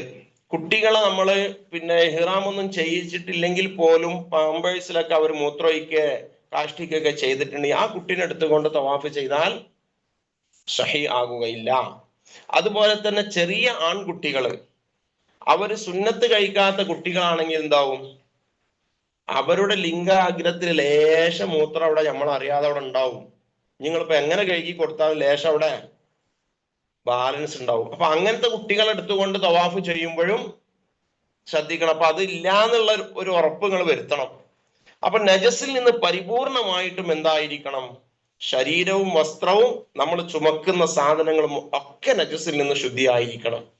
ഇനി മൂന്നാമത്തത് വളരെ ഇങ്ങോട്ട് നോക്കി, വളരെ പ്രധാനപ്പെട്ടത് ഔറത്ത് മറച്ചിരിക്കുക എന്നുള്ളതാണ്. എപ്പോ? ത്വവാഫില് നമ്മൾ ഔറത്ത് നിർബന്ധമായിട്ട് മറച്ചിരിക്കണം. മുക്കിളിന്റെ താഴേക്ക് ആണുങ്ങൾക്ക് എന്ത് ചെയ്യാൻ പാടില്ല? അവരെടുത്ത ചിലപ്പോ എല്ലാവരും ഈ പാൻസ് മാത്രം ധരിച്ച് ശീലമായ ആളുകളൊക്കെ എന്ത് ചെയ്യും? അറിയാതെ കുറച്ച് തുണി അങ്ങ് ഇറങ്ങിപ്പോകും. നിസ്കാരത്തിലെ ഇതുപോലെ അങ്ങനെ തുണി താഴേക്ക് ഇറങ്ങിയാൽ തവാഫിനെ ബാധിക്കും. അല്ല, തവാഫിനെ നമ്മൾ ഇഹ്റാമിന്റെ ഡ്രസ്സ് ഇട്ടിട്ടാണല്ലോ പോവുക. അപ്പൊ ഈ പാൻസ് ഇട്ട് ശീലം ഇല്ലാത്തവർ, പാൻസ് മാത്രം ഇട്ട ആളുകള് ആദ്യമായിട്ട് തുണി എടുക്കുന്നവരൊക്കെ എന്ത് ചെയ്യും? അറിയാതെ ഇറങ്ങി പോകുന്ന അർത്ഥം. അപ്പൊ അങ്ങനെ ഉണ്ടാവാൻ പാടില്ല. ഔറത്ത് ഒരിക്കലും കാണാൻ പാടില്ല. സ്ത്രീകളാണെങ്കിലോ, സ്ത്രീകൾക്ക് മുഖവും മുൻകൈയും ഒഴിച്ച് ബാക്കി സ്ഥലങ്ങൾ മുഴുവൻ ഔറത്താണ്. അപ്പോ ഒരു 2-3 മുടി പുറത്തേക്ക് വന്നാൽ അവരുടെ തവാഫിനെ അത് ബാധിക്കും. അപ്പൊ നല്ല പിന്നെ മുഖമൊക്കനൊക്കെ ഇട്ട് ഉള്ളിൽ ഇടുന്ന ഒരു തൊപ്പിയൊക്കെ ഉണ്ടല്ലോ സ്ത്രീകൾ പ്രത്യേകമായിട്ട് ഇടുന്നത്, അതൊക്കെ ഇട്ട് മുടി ഒരിക്കലും പുറത്തേക്ക് വരാത്ത രൂപത്തിലുള്ള സെറ്റിൽമെന്റ് ആദിക്കാൻ നടത്തിയിരിക്കണം. എപ്പോ? തവാഫ് ചെയ്യുമ്പോൾ. അതുപോലെ തന്നെ ഷോക്സ് നിർബന്ധമായിട്ടും ധരിച്ചിരിക്കണം. ആര്? സ്ത്രീകള്. അതേപോലെ തന്നെ സ്ത്രീകള് പ്രത്യേകമായിട്ട് ശ്രദ്ധിക്കേണ്ടത് അവരുടെ ഈ പർദ്ദയുണ്ടല്ലോ, ഇതിങ്ങനെ കുറച്ച് ലൂസായിട്ടായിരിക്കും അല്ലെ. നമ്മൾ കൈയൊക്കെ ഉയർത്തുമ്പോൾ എന്ത് ചെയ്യും? തവാഫിന്റെ തുടക്കത്തില് നമ്മൾ എന്ത് ചെയ്യും? ഹജറുൽ അസ്വദിനെ അഭിവാദ്യം ചെയ്യാൻ വേണ്ടി കൈ ഇങ്ങനെ പൊന്തിക്കും. അപ്പൊ ഈ പിന്നെ പർദ്ദയുടെ ഈ കൈ കുറച്ച് സ്വാഭാവികമായിട്ടും താഴോട്ട് കുറച്ചിറങ്ങും. അപ്പൊ ഈ മുൻകൈയിന്റെ താഴോട്ട് ഇറങ്ങിയാൽ അത് സ്ത്രീകൾക്ക് ഔറത്താണ്. അപ്പൊ അത് എന്ത് ചെയ്യണം? ഒന്നിരിക്കലും അതിന്റെ ഉള്ളില് ഇടുന്ന ഒരു ഇന്നർ ഷോക്സ് പോലത്തെ കയ്യോറുണ്ട്, അത് ഇടുക. അല്ലെങ്കിൽ ഇവിടെ നല്ലവണ്ണം ടൈറ്റ് ആക്കിയിട്ടുള്ള എന്തെങ്കിലും എന്തെങ്കിലുമൊക്കെ ചെയ്തിട്ടായിരിക്കണം തവാഫ് ചെയ്യേണ്ടത്. അപ്പൊ 3 കാര്യങ്ങൾ തവാഫിൽ ശ്രദ്ധിക്കേണ്ടത് പറഞ്ഞു. നിങ്ങൾ ഇവിടെ ഉണ്ടോ? എൻ്റെ ഒപ്പം ഉണ്ടോ? ഉണ്ട്. 1 വുളു ഉണ്ടായിരിക്കണം, 2 നജസിൽ നിന്ന് ശുദ്ധി ആയിരിക്കണം, 3 ഔറത്ത് മറച്ചിരിക്കണം. ഇത് ചെറിയ കുട്ടികൾക്കും ഇത് തന്നെയാണ് ബാധകം. ഓളിപ്പോ ചെറിയ മോളല്ല, ഓള മുടി കണ്ടിച്ചിട്ട് പ്രശ്നം അങ്ങനല്ല. ചെറിയ കുട്ടികളെ കൊണ്ട് ഉംറ ചെയ്യിപ്പിക്കുന്നവർ പ്രത്യേകം ശ്രദ്ധിക്കുക. ഈ പറഞ്ഞ നിബന്ധനകളൊക്കെ പാലിച്ച് ഉംറ ചെയ്യാൻ സാധിക്കുമെങ്കിൽ ചെയ്യിപ്പിച്ചാൽ മതി, അല്ലെങ്കിൽ ചെയ്യിപ്പിക്കണ്ട. കുട്ടികളെ റൂമിലോ അല്ലെങ്കിൽ ഒപ്പം കൊണ്ടോണിന് പ്രശ്നമൊന്നുമില്ല. ഓലെ ഇഹ്റാം ചെയ്യിപ്പിച്ചു കഴിഞ്ഞാൽ പിന്നെ അതിന്റെ രക്ഷിതാവ് അതിന് ഉത്തരവാദിയാണ്. അപ്പൊ അത് ശ്രദ്ധിക്കാം. പിന്നീട് ഒരു കാര്യം ശ്രദ്ധിക്കേണ്ടത്, നമ്മൾ പരിശുദ്ധമായ കഅബ ഷരീഫിന്റെ അടുത്തുകൂടെ പോകുന്ന ആളുകൾ ഇപ്പൊ തവാഫ് ചെയ്യുമ്പോൾ സ്വാഭാവികമായിട്ടും ചിലപ്പോൾ അടുത്ത് അവസരം കിട്ടിയാൽ നമ്മൾ അങ്ങനെ പോകും. നമ്മുടെ ശരീരമോ വസ്ത്രമോ കഅബ ഷരീഫിൽ സ്പർശിക്കാൻ പാടില്ല. ഏത് സമയത്ത്? തവാഫ് ചെയ്യുന്ന സമയത്ത് അത് ഉണ്ടാവാതിരിക്കാൻ പ്രത്യേകം ശ്രദ്ധിക്കാം. കാരണം തവാഫിന്റെ ഷർത്തുകളിൽ പെട്ടതാണ് കഅബ ഷരീഫിന് പുറത്തും മസ്ജിദുൽ ഹറാമിന്റെ ഉള്ളിലുമായിരിക്കണം തവാഫ് ചെയ്യേണ്ടത്. ഇതൊക്കെ കൂടി കേട്ടിട്ട് ഇപ്പൊ എന്താ ഇപ്പൊ ഒരു ഉംറ പറഞ്ഞ പത്രമൊക്കെ പണിയുണ്ടോ എന്നൊന്നും കരുതേണ്ടത്. ഒന്ന് വിശദമായിട്ട് പറഞ്ഞതാണ്. വളരെ സിമ്പിളാണ്. കറാഹത്താണ്. കാലിനൊക്കെ എന്തെങ്കിലും പ്രശ്നം ഉണ്ടെങ്കിൽ പള്ളിന്റെ ഉള്ളിലും കൂടിയാണ്, നല്ല മാർബിളാണ്, അപ്പൊ ചെരുപ്പിടേണ്ട ഒരു ആവശ്യം വരുന്നില്ല. പിന്നെ ചില ആളുകൾക്കൊക്കെ എന്തെങ്കിലും പ്രയാസം ഉണ്ടാവുമ്പോഴേ ആൾക്കാർ പല രൂപത്തിൽ നടക്കും. ചിലവർ ഇവിടേക്കാണ് പോയിട്ട് തുണിയില്ലാതെ നടക്കും. അതൊന്നും ഇപ്പൊ നമ്മൾ നോക്കണം. നമ്മളെ അമലുകള് ഉഷാറാക്കാൻ ശ്രമിക്കാം. നമ്മളിപ്പോ അത് നോക്കാൻ തന്നെ അതിനെ നേരം ഉണ്ടാവുള്ളൂ. ചില ആളുകൾ എന്തുണ്ടാവില്ല, നമ്മളിപ്പോ ഇങ്ങനെയൊക്കെ പുസ്തകം ഇപ്പൊ അവിടുന്ന് ക്ലാസ് എന്ന് പറഞ്ഞപ്പോ ഇങ്ങനെ ഒന്നല്ലോ ഓളപ്പ അതാ പിന്നെ പള്ളൊക്കെ കാണിച്ചിട്ടാണ് തവാഫ് ചെയ്യണത്, എന്താ പോള കഥ എഴുതിട്ട് ഓളങ്ങനെ പറയാൻ നിന്നാ നമ്മളെ അമല് അപ്പൊ നമ്മൾ അയിമക്കൊന്നും നമ്മൾ നോക്കണ്ടാച്ചാ മതി. മനസ്സിലായില്ല? അപ്പൊ മസ്ജിദുൽ ഹറാമിന്റെ ഉള്ളിലും കഅബ ഷരീഫിന്റെ പുറത്തും ആയിരിക്കണം തവാഫ് ചെയ്യേണ്ടത്. അപ്പൊ നമ്മൾ കഅബ ഷരീഫിന്റെ അടുത്തുകൂടെ ഇങ്ങനെ പോകുമ്പോൾ കഅബ ഷരീഫിനെ തൊടാന് അതിനൊന്നും എന്ത് ചെയ്യണ്ട, തവാഫിന്റെ സമയത്ത് നിൽക്കണ്ട. ഇത്തരം കാര്യങ്ങളാണ് തവാഫില് പ്രധാനമായിട്ട് ശ്രദ്ധിക്കേണ്ടത്. ഇനി നമ്മൾ തവാഫ് ആരംഭിക്കുകയാണ്. ഇപ്പൊ തവാഫിൽ ശ്രദ്ധിക്കേണ്ട കാര്യങ്ങളൊക്കെ നമ്മൾ പറഞ്ഞു. ഇനി തവാഫ് ആരംഭിക്കുമ്പോ ഇത് കാണുന്നുണ്ടോ? പെണ്ണുങ്ങൾ കാണുന്നുണ്ടോ? കാണില്ല? ജസ്റ്റ് ഒന്ന് പൈക്കൂടി ഇങ്ങനെ നോക്കിക്കോളി. ഒന്ന് ഇങ്ങോട്ട് ഒന്ന് വിശാലാക്കി കൊടുത്താണ്.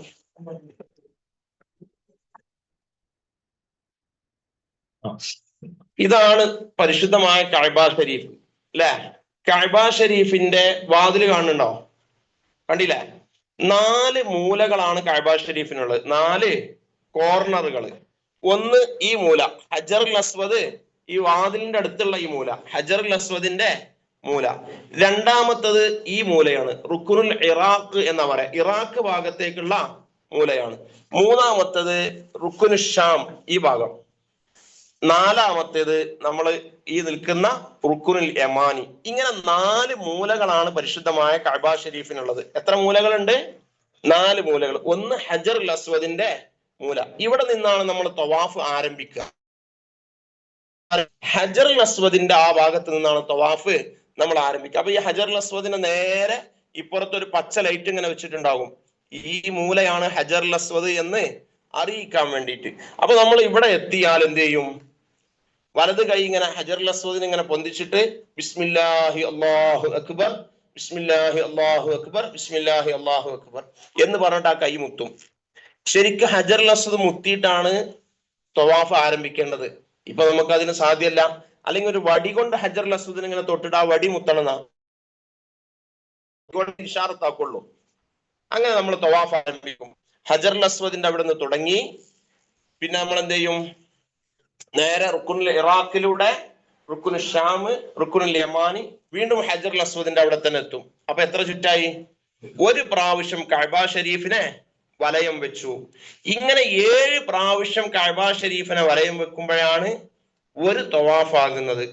അപ്പോൾ ഉംറക്ക് 7 പ്രാവശ്യം വലയം വെച്ചാൽ തന്നെ എന്ത് ചെയ്തു? തവാഫ് കംപ്ലീറ്റ് ആയി. ഈ 7 പ്രാവശ്യം വലയം വെക്കുന്ന സമയത്തും ഈ പറഞ്ഞ നിബന്ധനകളെല്ലാം പാലിച്ചിട്ടായിരിക്കണം ചെയ്യേണ്ടത്. പറയാത്തൊരു നിബന്ധന കൂടിയുണ്ട്. നമ്മുടെ ഇടതുവശം എപ്പോഴും കഅബ ഷരീഫിന് മുന്നിട്ടായിരിക്കണം. കഅബ അപ്പൊ നമ്മള് പിന്നെ തിരക്കൊക്കെ ആണെങ്കിൽ എന്ത് ചെയ്യും? അറിയാതെ എന്തായി പോകും? ഒപ്പമുള്ളവരെ നോക്കാൻ അല്ലെങ്കിൽ ഉസ്താദ് എവിടെ നോക്കാനൊക്കെ വേണ്ടി തിരിഞ്ഞു കളിച്ചൊക്കെ ചെയ്യും. അങ്ങനെയൊക്കെ സംഭവിച്ചാൽ എന്താവും? അത് തവാഫിനെ ബാധിക്കും. അപ്പൊ നമ്മൾ എപ്പോഴും കഅബ ഷരീഫിനെ ഇതിപ്പോ കഅബ ഷരീഫാണ്, ഇങ്ങനെ നടക്കാൻ പാടുള്ളൂ, ഇങ്ങനെ തന്നെ പോണം. മനസ്സിലായോ? ഇങ്ങനെ തന്നെ തവാഫ് ചെയ്താലേ സഹിയാള്. അഥവാ നമ്മുടെ നെഞ്ചും മുഖവും ഒന്നും എപ്പോഴും എന്താവാൻ പാടില്ല, മുഖമാകുന്നതിന് കുഴപ്പമില്ല, നെഞ്ഞോ ഒരിക്കലും കഅബ ഷരീഫിന് അഭിമുഖമാകാൻ പാടില്ല. തവാഫിന്റെ സമയത്ത് നമ്മുടെ ഇടതുവശമായിരിക്കണം എപ്പോഴും കഅബ ഷരീഫിന് മുന്നിടേണ്ടത് എന്നർത്ഥം. അങ്ങനെയാണ് തവാഫ് ചെയ്യേണ്ടത്. ഇപ്പൊ ഇതോടുകൂടി തവാഫ് എങ്ങനെ ചെയ്യണമെന്ന് എല്ലാവർക്കും മനസ്സിലായല്ലോ. നമ്മൾ ആദ്യമായിട്ട് കഅബ ഷരീഫിന്റെ ഹജറുൽ അസ്വദിന്റെ മൂലയിൽ എല്ലാവരും കൂടി എത്തും. 4 കോർണറുകളാണ് കഅബ ഷരീഫിനുള്ളതെന്ന് പറഞ്ഞു. ഒന്ന് റുക്കുനു ഹജറുൽ അസ്വദ്, ഹജറുൽ അസ്വദ് എന്നതിൽ കൊള്ളുന്ന കോർണർ. രണ്ടാമത്തത് റുക്കുനുൽ ഇറാഖ്, ഇറാഖിന്റെ ഭാഗത്തേക്കുള്ള കോർണർ. മൂന്നാമത്തത് റുക്കുനു ഷാം, ഷാം ഭാഗത്തേക്കുള്ള കോർണർ. നാലാമത്തത് റുക്കുനുൽ യമാനി. ഇങ്ങനെ 4 മൂലകളാണുള്ളത്. റുക്കുനുൽ ഇറാഖിന്റെയും റുക്കുനുൽ ഷാമിന്റെയും ഇടയിൽ റാ പോലെ ഒരു ഹിജ്ർ ഇസ്മായിൽ എന്ന് പറഞ്ഞിട്ട് ഇങ്ങനെ വളച്ചു കെട്ടിയിട്ടുണ്ട്. കണ്ടിട്ടില്ലേ ഞങ്ങൾ ഫോട്ടോത്തിലൊക്കെ? അതിന്റെ നേരെ സെന്ററിലാണ് കഅബ ഷരീഫിന്റെ മുകളിൽ വെള്ളം വീണാൽ പുറത്തേക്ക് പോകേണ്ട സ്വർണത്തിന്റെ പാത്തി വെച്ചിട്ടുള്ളത്. അപ്പൊ ഈ സ്ഥലവും എന്തിൽ പെട്ടതാണ്? കഅബത്തിൽ പെട്ട സ്ഥലമാണ്. അപ്പൊ നമ്മൾ തവാഫ് ചെയ്യുന്ന സമയത്ത് നമ്മുടെ നമ്മളൊരു ഉയരത്തിൽ ഇങ്ങനെ മാർബിൾ ഇങ്ങനെ പതിച്ചിട്ടുണ്ടാവും, ഒരു അരച്ചുമരാണ്. അപ്പൊ നമ്മൾ അതിന്റെ മുകളിൽ കൂടി കൈ ഇങ്ങനെ കൊണ്ടുപോയിക്കൊണ്ട് തവാഫ് ചെയ്താൽ തവാഫ് സഹിയാവൂല. കാരണം എന്താ? തവാഫിന്റെ ഷർത്തുകളിൽ പെട്ടതാണ് കഅബ ഷരീഫിന്റെ പുറത്തായിരിക്കണം തവാഫ് ചെയ്യേണ്ടത് എന്ന്. അപ്പൊ നമ്മുടെ ശരീരമോ വസ്ത്രമോ എന്ത് ചെയ്യാൻ പാടില്ല? തവാഫ് ചെയ്യുന്ന സമയത്ത് കഅബ ഷരീഫിൽ ആവാൻ പാടില്ല. മനസ്സിലായല്ലോ? അപ്പൊ അങ്ങനെയാണ് തവാഫ് ചെയ്യേണ്ടത്. ഇനി തവാഫിന്റെ കാര്യത്തിൽ ആർക്കെങ്കിലും സംശയം ഉണ്ടോ? ഒന്ന് ഓരോന്ന് ക്ലിയർ ആക്കി പോകാച്ചിട്ടാ ചോദിക്കണം. തവാഫിന്റെ കാര്യത്തിൽ സംശയമൊന്നുമില്ലല്ലോ? തവാഫ് ചെയ്യുന്ന സമയത്ത് വളൂ മുറിഞ്ഞാൽ എന്ത് ചെയ്യണം? അപ്പൊ നമ്മൾ 2 ചുറ്റുകൾ ചുറ്റി എന്നിട്ടാണ് വളൂ പോയത്. അപ്പൊ എന്ത് ചെയ്യണം? ചെന്നിട്ട് വളൂ എടുത്തിട്ട് ഒരു ചുറ്റങ്ങോട്ട് ഒഴിവാക്കുക, എന്നിട്ട് ബാക്കി 6 ചുറ്റ് വീണ്ടും ചുറ്റണം. മനസ്സിലായില്ലേ? അല്ലെങ്കിൽ 5 ചുറ്റ് കഴിഞ്ഞിട്ട് വളൂ മുറിഞ്ഞു. ഇപ്പൊ നമ്മൾ ചില സമയത്ത് തവാഫ് ഇങ്ങനെ ചെയ്യുന്ന സമയത്തായിരിക്കും ഇഖാമത്ത് കൊടുക്കുക, അല്ലെ? ഇഖാമത്ത് കൊടുത്താൽ പിന്നെ നിസ്കരിക്കാൻ വേണ്ടി നിൽക്കുമല്ലോ. അപ്പൊ ആ സമയത്ത് പിന്നെ നമ്മൾ എന്ത് ചെയ്യണം? നിസ്കരിക്കല്ല വേണ്ടത്, നമ്മളെ തവാഫ് ചെയ്യാൻ അപ്പൊ സാധിക്കൂല. അപ്പൊ നമ്മൾ ആ സമയത്തുള്ള തവാഫ് നിൽക്കുന്നുണ്ടാകും. ഒന്നിരിക്കൽ ഏതാണോ സ്ഥലം എന്ന് അറിയുമെങ്കിൽ അവിടുന്ന് രണ്ടാമത് സ്റ്റാർട്ട് ചെയ്യുക, അല്ലെങ്കിൽ ഒരു ചുറ്റൽ അങ്ങോട്ട് ഒഴിവാക്കുക. 6 ചുറ്റിലാണ് ബാങ്ക് കൊടുത്തത് എങ്കിൽ പിന്നെ നമുക്ക് സത്യത്തിൽ ഒരു ചുറ്റും കൂടി ബാക്കിയുള്ളൂ. അപ്പൊ നമ്മൾ 5 പിടിക്കുക, എന്നിട്ട് പിന്നെ 2 ചുറ്റും കൂടി ചുറ്റുക. ഇങ്ങനെയാണ് തവാഫ് ചെയ്യുമ്പോ ഈ കാര്യങ്ങളൊക്കെ പ്രത്യേകമായിട്ട് ശ്രദ്ധിക്കണം. ഇത് ശ്രദ്ധിക്കാതെ തവാഫ് ചെയ്തിട്ടുണ്ടെങ്കിൽ തവാഫ് സഹിയാകൂല. തവാഫ് സഹിയായിട്ടില്ലെങ്കിൽ ഉംറയും സഹിയാകുകയില്ല. അങ്ങനെ ഉംറ സഹിയാകാതെ നമ്മൾ നാട്ടിൽ കൊണ്ട് പോകുന്നു, അല്ലെങ്കിൽ അബുദാബി കൊണ്ട് പോകുന്നു, എന്നാലൊക്കെ നമ്മൾ പിന്നെ ചെയ്യുന്ന കാര്യങ്ങൾ, നമ്മൾ നേരത്തെ ഇഹ്റാം കൊണ്ട് ഹറാമാകുന്ന കുറച്ച് കാര്യങ്ങൾ പറഞ്ഞല്ലോ, അതിങ്ങനെ തുടർന്നുകൊണ്ടേയിരിക്കും. അപ്പൊ നമ്മളൊരു നല്ല കാര്യത്തിന് പോയിട്ട് ഒരു ഹറാമ് ചെയ്യുന്നത് മനുഷ്യനായിട്ട് ഇങ്ങനെ ജീവിക്കേണ്ടി വരും. അപ്പൊ അതുകൊണ്ട് പ്രത്യേകം ശ്രദ്ധിച്ചു കൊണ്ടാണ് ഈ കാര്യങ്ങളൊക്കെ ചെയ്യേണ്ടത്. അങ്ങനെ തവാഫ് കഴിഞ്ഞു കഴിഞ്ഞാൽ പിന്നെയുള്ള സുന്നത്ത് പകലല്ലെങ്കിൽ സംസം കുടിക്കുക. പകലാണെങ്കിൽ നോമ്പായിരിക്കുമല്ലോ. അപ്പൊ സംസം വെള്ളം വലിയ പ്രതിഫലമുള്ള ഒരു വെള്ളമാണ്. മഹാനായ റസൂലുള്ളാഹി സ്വല്ലല്ലാഹു അലൈഹി വസല്ലമ തങ്ങൾ സംസം വെള്ളത്തെ കുറിച്ച് പറഞ്ഞത് മാഉ സംസം ലിമാ ശുരിബ ലഹു. സംസം വെള്ളം എന്തിനു വേണ്ടിയാണോ കുടിച്ചത് അതിനുള്ളതാണ്. ദാഹത്തിന് കുടിച്ചാൽ ദാഹം മാറും, അസുഖത്തിന് കുടിച്ചാൽ അസുഖം മാറും. അപ്പൊ നമുക്ക് വയറിന് അസുഖമുണ്ട്, അല്ലെങ്കിൽ തലവേദന ഉണ്ട്, അല്ലെങ്കിൽ വേറെന്തെങ്കിലും പ്രശ്നങ്ങളുണ്ട്, എന്ത് രോഗമാണെങ്കിലും ഹബീബായ റസൂലുള്ളാഹി സ്വല്ലല്ലാഹു അലൈഹി വസല്ലമ തങ്ങളുടെ ഹദീസാണ് മാഉ സംസം ലിമാ ശുരിബ ലഹു. 4 വെള്ളങ്ങൾക്കാണ് ലോകത്തെ ഏറ്റവും പ്രധാനപ്പെട്ട വെള്ളങ്ങൾ. ഒന്നാമത്തെ വെള്ളം ഹബീബായ റസൂലുള്ളാഹി സ്വല്ലല്ലാഹു അലൈഹി വസല്ലമ തങ്ങളുടെ തിരുകരങ്ങളിൽ നിന്ന് ഉറവായിട്ട് വന്ന ആ വെള്ളത്തിനാണ്. 2-3 സന്ദർഭങ്ങളിൽ അത് ഉണ്ടായിട്ടുണ്ട്. ഹുനൈനിൽ വെച്ചിട്ടുണ്ടായിട്ടുണ്ട്, അല്ലാത്ത സ്ഥലങ്ങളിലൊക്കെ വെച്ചിട്ട് പുണ്യ നബിന്റെ കയ്യിൽ വിരലുകൾക്കിടയിലൂടെ വെള്ളം വന്ന് സഹാബത്ത് യഥേഷ്ടം കുടിക്കുകയും കുളിക്കുകയും ഉപയോഗിക്കുകയും ഒക്കെ ചെയ്തൊരു വെള്ളം. അതാണ് ലോകത്തെ 1-ാം നമ്പർ വെള്ളം. 2-ാമത്തെ വെള്ളമാണ് സംസം വെള്ളം. ഏതാണ് സംസം വെള്ളത്തിന്റെ പ്രത്യേകത? ലോകത്ത് 2-ാം നമ്പർ വെള്ളം. പിന്നെ 3-ാമത്തെ വെള്ളം ഏതാ? ഹൗലുൽ കൗസറിലെ വെള്ളം. അപ്പൊ ഹൗലുൽ കൗസറിനെക്കാളും മുന്തിയ വെള്ളമായിട്ടാണ് സംസമിനെ നമുക്ക് പരിചയപ്പെടുത്തിയിട്ടുള്ളത്. 4-മതൊരു വെള്ളം കൂടി ഉണ്ട്, നിങ്ങളെ ശ്രദ്ധയിലേക്ക് പറയാണ്, നെയിൽ നദിയിലെ വെള്ളം. ബാക്കിയുള്ള എല്ലാ പുഴയും കിണറും ഒക്കെ വെള്ളം ഒരേപോലെ തന്നെയാണ് എന്നർത്ഥം. അപ്പൊ വളരെ പ്രധാനപ്പെട്ട വെള്ളം ഈ പിന്നെ തവാഫിന് ശേഷം സംസം വെള്ളം കുടിക്കുക അല്ലെ. അതിന് മുമ്പായിട്ട് ഒരു പണിയും കൂടി ഉണ്ടായിരുന്നു, അത് മറന്നതാണ്. എന്താണ്? തവാഫിന് ശേഷമുള്ള 2 റക്അത്ത് സുന്നത്ത് നിസ്കാരം. തവാഫിന് ശേഷമുള്ള 2 റക്അത്ത് സുന്നത്ത് നിസ്കാരം വളരെ പ്രധാനപ്പെട്ട സുന്നത്താണ്. ചില മദ്ഹബുകളിലൊക്കെ അത് നിർബന്ധമാണെന്ന് പറഞ്ഞതുമായിട്ടുള്ള സുന്നത്ത് നിസ്കാരമാണെന്ത്? തവാഫിന് ശേഷമുള്ള സുന്നത്ത് നിസ്കാരം. അപ്പൊ തവാഫ് 7 പ്രാവശ്യം ചുറ്റിക്കഴിഞ്ഞാൽ നേരെ പോയിട്ട് പിന്നെ ചെയ്യേണ്ട പണി തവാഫിന്റെ ശേഷമുള്ള 2 റക്അത്ത് സുന്നത്ത് അല്ലാഹു തആലാക്ക് വേണ്ടി ഞാൻ നിസ്കരിക്കുന്നു.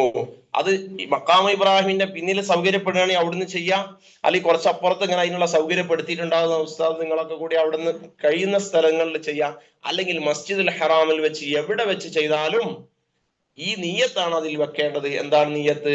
തവാഫിന് ശേഷമുള്ള 2 റക്അത്ത് സുന്നത്ത് അല്ലാഹു തആലാക്ക് വേണ്ടി ഞാൻ നിസ്കരിക്കുന്നു.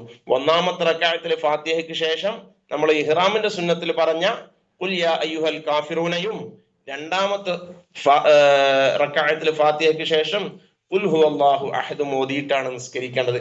എന്നിട്ട് നല്ലൊരു ദുആ ദ്വാരക്കാൻ പറ്റിയ ഒരു സാഹചര്യമാണ്. പരിശുദ്ധ ഹറമിലാണ്, മത്താഫിലാണ്, ഉംറയുടെ തവാഫ് കഴിഞ്ഞ സമയമാണ്, ഉത്തരം കിട്ടുന്ന വളരെ പ്രധാനപ്പെട്ട സമയമാണ്. അത് കഴിഞ്ഞാൽ തവാഫിന് ശേഷമുള്ള സുന്നത്തും കഴിഞ്ഞിട്ടാണ് എന്ത് ചെയ്യേണ്ടത്? സംസം കുടിക്കേണ്ടത്. സംസം കുടിച്ചു കഴിഞ്ഞാൽ ഇനി നമ്മൾ അടുത്ത 3-ാമത്തെ ഫർള്. നിങ്ങൾ ഉറങ്ങുന്നുണ്ടോ? 3-ാമത്തെ ഫർള് എന്താ? സഈ ചെയ്യാം. സഫാ മർവ മലകൾക്കിടയിൽ നടക്കുന്നതിനാണ് സഈ എന്ന് പറയാം. അപ്പൊ സഫാ കുന്നിന്റെ മുകളിൽ നിന്ന് തുടങ്ങി മർവയിൽ അവസാനിക്കലാണ് എന്ത്? സഈ. അപ്പൊ സഫയിൽ നിന്ന് നമ്മൾ എന്ത് ചെയ്യും? നമ്മൾ ഉംറയുടെ സഈനെ ഞാൻ ചെയ്യുന്നു എന്ന് നിയ്യത്ത് കരുതുക. നിയ്യത്തിന്റെ വിശദമായ രൂപം നമ്മുടെ പുസ്തകത്തിലുണ്ട്. 7 വട്ടം നടന്നുകൊണ്ട് ഞാൻ എന്ത് ചെയ്യാൻ ഉദ്ദേശിക്കുന്നു? സഈ ചെയ്യുന്നു എന്നൊക്കെ മനസ്സിൽ കരുതുക. ഇനിയിപ്പോ നിയ്യത്ത് കരുതിയിട്ടില്ലെങ്കിലും പ്രശ്നമില്ല. കാരണം എന്താ? ഇഹ്റാമിന്റെ ഒരു നിയ്യത്ത് നമ്മൾ മുമ്പ് വെച്ചിട്ടുണ്ടല്ലോ. അതുകൊണ്ട് പിന്നെ അതിന്റെ ഇടയിലുള്ള കാര്യത്തിനൊന്നും ബന്ധമില്ല. അപ്പൊ സഫയിൽ നിന്ന് തുടങ്ങി മർവയിലേക്ക് ഒരു പ്രാവശ്യം നടക്കുക. ഏകദേശം 400 മീറ്റർ ആണ് നടക്കേണ്ടത്. മർവയിൽ നിന്ന് വീണ്ടും സഫയിലേക്ക് നടക്കുക. അപ്പൊ എത്രയായി? 2 സഫയിൽ നിന്ന് വീണ്ടും മർവയിലേക്ക് 3, മർവയിൽ നിന്ന് വീണ്ടും സഫയിലേക്ക് 4, സഫയിൽ നിന്ന് വീണ്ടും മർവയിലേക്ക് 5, മർവയിൽ നിന്ന് വീണ്ടും സഫയിലേക്ക് 6, സഫയിൽ നിന്ന് വീണ്ടും മർവയിലെത്തുമ്പോ 7 പ്രാവശ്യം. അപ്പൊ അങ്ങോട്ടും ഇങ്ങോട്ടും കൂടി, അങ്ങോട്ട് 1, തിരിച്ചു വരുമ്പോ അങ്ങോട്ടൊന്ന് 2 കൂട്ടും. അങ്ങോട്ട് പോകുന്നത് 1, തിരിച്ചു വരുന്നത് 2. അങ്ങനെ 7 പ്രാവശ്യം സഫാ മർവ മലകൾക്കിടയിൽ നടന്നു കഴിഞ്ഞാൽ സഈയും കംപ്ലീറ്റ് ആയി. ആ സമയത്ത് ആണുങ്ങളൊക്കെ ഇൽത്തിബാഇന്റെ ഡ്രസ്സ്, തവാഫിലും സഈയും പിന്നെ നമ്മളെ മേൽമുണ്ടുണ്ടല്ലോ, വലത് ചുമൽ ഒഴിവാക്കിയിട്ട് ഇടത് ചുമൽ മറച്ചുകൊണ്ടുള്ള പുരുഷന്മാരുടെ വേഷങ്ങൾ കണ്ടിട്ടില്ലേ? എന്താ പങ്കെടുത്തു കണ്ടിട്ടില്ലേ? അപ്പൊ അതേപോലെ തവാഫും സഈലും ചെയ്യൽ എന്താണ്? സുന്നത്താണ്. അങ്ങനെ സഈ കഴിഞ്ഞാൽ പിന്നെ നമുക്ക് ഒരു ഫർള് കൂടെ ബാക്കിയുള്ളത് എന്താ? ഓടേണ്ട സ്ഥലമുണ്ട്. പച്ച ലൈറ്റുകൾ ഇങ്ങനെ കത്തിച്ചു വെച്ചിട്ടുണ്ട്. അവിടെ എത്തുമ്പോ എന്ത് ചെയ്യാ? പുരുഷന്മാരൊക്കെ ഓടുക. പുരുഷന്മാരൊക്കെ എന്ത് ചെയ്യണം? ആ പച്ച ലൈറ്റ്, മഹദി ഹാജറ ബീവി റളിയല്ലാഹു അൻഹ ഓടി ആ സ്ഥലത്ത് എന്ത് ചെയ്യണം? പുരുഷന്മാരൊക്കെ ഓടണം. അത് കഴിഞ്ഞ് സഈ 7 പ്രാവശ്യം കഴിഞ്ഞാൽ തലയിൽ നിന്ന് മുടി കളയുന്നതോടുകൂടി എന്ത് അവസാനിച്ചു? ഉംറ അവസാനിച്ചു. അപ്പൊ ഇനി ഒരാൾ നേരത്തെ സഅയ് ചെയ്താലോ? അത് പറ്റൂല. അതിനാണ് ഞാൻ നേരത്തെ 5 ഫർള് എന്ന് പറയാൻ കാരണം. 5-ാമത്തെ ഫർള് എന്താ? ഈ പറഞ്ഞ കാര്യങ്ങളൊക്കെ വൈക്ക് വഴി ചെയ്യണം. ആദ്യം ഇഹ്റാം ചെയ്യണം, പിന്നെ തവാഫ് ചെയ്യണം, പിന്നെ സഅയ് ചെയ്യണം, പിന്നെ തലയിൽ നിന്ന് മുടി നീക്കണം. എന്തിനപ്പോ ഇതൊക്കെ എങ്ങനെ പറഞ്ഞു? ഒരു ചങ്ങായി ഉണ്ടായിരുന്നു ഞങ്ങളൊപ്പം ഉംറക്ക് വന്നേ. അയാൾ എന്ത് ചെയ്തു? തവാഫ് കഴിഞ്ഞപ്പോ തന്നെ മൂപ്പർക്ക് വലിയ ക്ഷീണായി. അപ്പൊ പിന്നെ മൂപ്പര് പോയിട്ട് മൊട്ടടിച്ച് കണ്ട് റൂമിക്ക് വന്ന്, ഇജിപ്പോ എങ്ങനെയുള്ളോ നേരത്തെ എത്തി എന്ന് ചോദിച്ചപ്പോ പോകാൻ പറഞ്ഞു അവിടെ ഭയങ്കര തിരക്കും ഇതൊക്കെ ആയിട്ട് ഉസ്താദ് സഅയ് നാളെ ചെയ്യാന്ന് കരുതിയിരുന്നു. ഏയ് അങ്ങനത്തെ മനുഷ്യന്മാരൊക്കെ ഉണ്ട്. അതുകൊണ്ടാണ് പിന്നെ ഇങ്ങനെ തന്നെ ചെയ്യണമെന്ന് പറയാൻ കാരണം. അപ്പൊ ഏതായാലും ഇൻഷാ അല്ലാഹ് അല്ലാഹു സുബ്ഹാനഹു വ തആല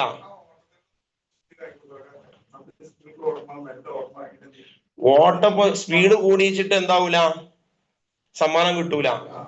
സ്പീഡ് കുറഞ്ഞു എന്ന് കരുതിയിട്ട് ആരും ചീത്ത പറയൂല. അപ്പോ പിന്നെ ഇനിയിപ്പോ നിങ്ങള് സ്പീഡിൽ ഓടാൻ കരുതിയാലും സ്പീഡ് കുറക്കാൻ കരുതിയാലൊക്കെ അവിടെ നമുക്ക് എന്ത് ചെയ്യാനേ പറ്റുള്ളൂ? ചിലപ്പോ ഒന്ന് സ്പീഡിൽ നടക്കാനേ പറ്റുള്ളൂ. കാരണം അത്രയും തിരക്കായിരിക്കും. മനസ്സിലായില്ല? അപ്പൊ സഫയിൽ നിന്ന് തുടങ്ങി പിന്നെ നമ്മളിപ്പോ ആദ്യമായിട്ട് ഉംറ ചെയ്യുമ്പോൾ എല്ലാവരും കൂടി ഒപ്പാണല്ലോ ചെയ്യാം. അപ്പൊ അതൊന്നൊരു പ്രയാസം ഉണ്ടാവില്ല. നമ്മളതിന്റെ ആ നിബന്ധനകളും കാര്യങ്ങളൊക്കെ മനസ്സിലാക്കിയാൽ മതി. ഓട്ടത്തിന്റെ സ്പീഡും കുറവും നമ്മളിപ്പോ പിന്നെ എന്ത് ചെയ്യണമെന്നില്ല. അതിനൊന്നും ഇപ്പൊ അവിടെ സാധിക്കൂലേ. നിങ്ങൾ മടമ്പ് പൊക്കിയിട്ടും വിരലും ഓടാനൊന്നും ഇപ്പൊ അവിടെ കഴിയൂല. റമദാനും അല്ലാത്തപ്പൊക്കെ ഇപ്പൊ വലിയ തിരക്കല്ലേ. തിരക്കിന് ഇപ്പോ പിന്നെ റംല് നടത്തം നടക്കണം എന്നാണ് ഇപ്പൊ മൂപ്പര് ഉദ്ദേശിച്ചത്. ആദ്യത്തെ 3 ചുറ്റില് തവാഫിലും സഅയിലും ഒക്കെ റംലിൻ നടത്തം അഥവാ ഒന്നിങ്ങനെ ഈ നടത്തം നടക്കാൻ ഇപ്പൊ അവിടെ കഴിയൂല. അപ്പൊ നമ്മൾ അവിടെ കഴിയുന്ന രൂപത്തിൽ ബാക്കി കാര്യങ്ങളൊക്കെ ചെയ്യാന്നുള്ളതാണ് ഇൻഷാ അല്ലാഹ്. സ്ത്രീകൾക്ക് ഓടണ്ട, അത് നമ്മൾ പറഞ്ഞല്ലോ. പുരുഷന്മാര് മാത്രം ഓടുക എന്ന് പറഞ്ഞപ്പോ സ്ത്രീകൾ ഒഴിവായി.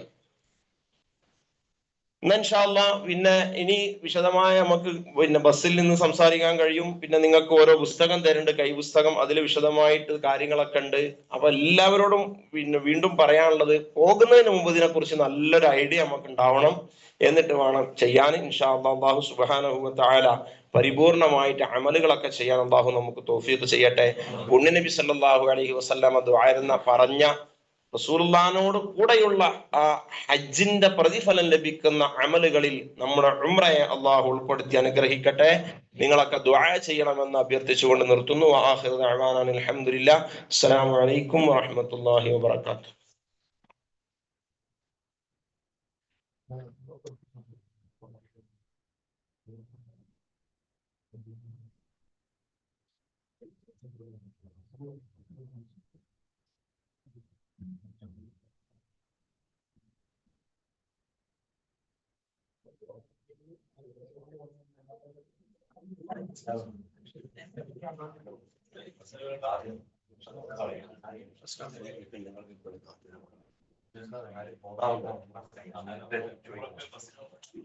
അസ്സലാമു അലൈക്കും വറഹ്മത്തുള്ളാഹി വബറകാതുഹു. ബലി പെരുന്നാളിൻ ഓർമ്മയിലോടി എത്തുന്നുണ്ടൊരു വദനം. വലിയ പ്രതീക്ഷകൾ കൊടുവിൽ കിട്ടിയ അരുമക്കുഞ്ഞിൻ വദനം. മാതാവിൻ വിരിമാറിൽ നിന്നു മടർന്ന് മിനാത്തന്മാറിൽ, മാതാവിൻ വിരിമാറിൽ നിന്നു മടർന്ന് മിനാത്തന്മാറിൽ പുഞ്ചിരിക്കൊക്കും പൂമിഴി തൂകി ബലിയാടായി പൂമോൻ. വിശ്വചരിത്ര താളുകളൊക്കെ പരതു കാണാനാമോ? വിസ്മയമുറ്റിയ ഇക്കഥ ഓർത്താൽ ഹർഷം മാറിപ്പോമോ? ദാഹം പരവശനാക്കിയ നേരം ചുണ്ടു പിളർന്നു കരഞ്ഞു. ദാരുണരംഗം കണ്ടാൽ ഹാജറ വെള്ളം തേടി അലഞ്ഞു. സഫയും മറുവയും കുഞ്ഞിൻ നിലവിളി കേട്ടു തകർന്നു കഴിഞ്ഞു. സൈകത പൂവിൻ ഹൃദയമലിഞ്ഞവൾ മാറ് തുറന്നു കനിഞ്ഞു. ഇസ്മായിലിൻ ദാഹം തീർക്കാൻ അന്നുറ പൊട്ടിയ സംസം, ഇന്നും ഇസ്മായിലിൻ മക്കളെ ദാഹം മാറ്റും തീർത്ഥം. കവി വളരെ മനോഹരമാണ്. സയ്യിദുന ഇബ്രാഹിം അലൈഹിസ്സലാത്തു വസ്സലാമിന്റെയും അവിടുത്തെ പ്രിയ പത്നി ഹാജർ റളിയല്ലാഹു തആല അന്നയുടെയും അവരുടെ പൊന്നുമോൻ ഇസ്മായിൽ അലൈഹിസ്സലാത്തു വസ്സലാമിന്റെയും മനസ്സൂറുന്ന ചരിത്രം വളരെ മനോഹരമായിട്ട് പാടിവെച്ചത്. ഇബ്രാഹിം അലൈഹി സ്വലാത്തു വസ്സലാം ഫലസ്തീനിൽ നിന്ന് തന്റെ കുഞ്ഞിനെയും ഉമ്മയെയും പരിശുദ്ധ കഅബാലയത്തിന്റെ അടുക്കൽ കൊണ്ടാക്കുമ്പോ അവിടെ ഒന്നും ഉണ്ടായിരുന്നില്ല. ആൾതാമസം ഇല്ലാത്ത സ്ഥലമാണ് അന്ന് മക്ക. വെള്ളമില്ല, ലൈറ്റ് ഇല്ല,